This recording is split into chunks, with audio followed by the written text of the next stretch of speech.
Notre voyageur ne pouvait pas louper cette éclipse totale. C'est un phénomène suffisamment rare pour qu'on fasse l'effort de se déplacer, ne serait-ce que pour quelques jours, histoire de figer l'événement.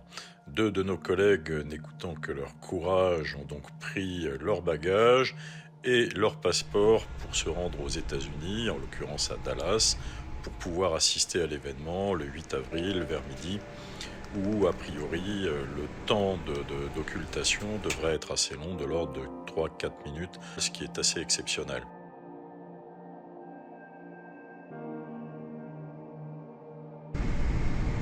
« 50, 40, 30, 20, 10.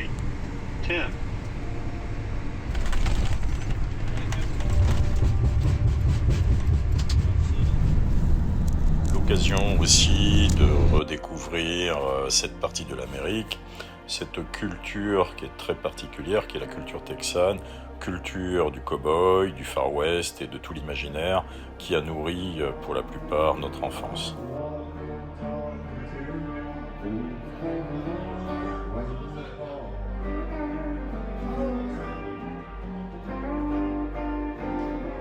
Nous étions sur place avec appareil photo, avec Seastar, avec Lunt, qui est une lunette d'observation visuelle. Donc on a pu alterner et le visuel et la photo tout au long de l'éclipse. On a eu quelques émotions au début des phases d'éclipse, puisqu'on a vu quelques nuages s'approcher et commencer à masquer le soleil. Heureusement, au moment où la lune s'est présentée et a recouvert entièrement le soleil, ces nuages avaient disparu. Donc un soulagement et une émotion formidable lorsque cette nuit en plein jour nous a recouverts.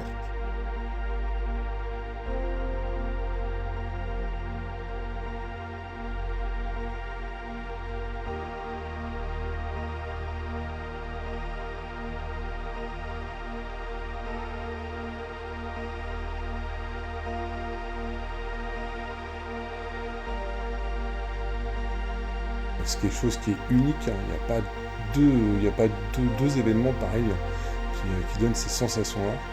De voir les étoiles en plein jour, alors que notre étoile principale est masquée par la Lune, c'est vraiment grandiose. C'était vraiment un souvenir inoubliable.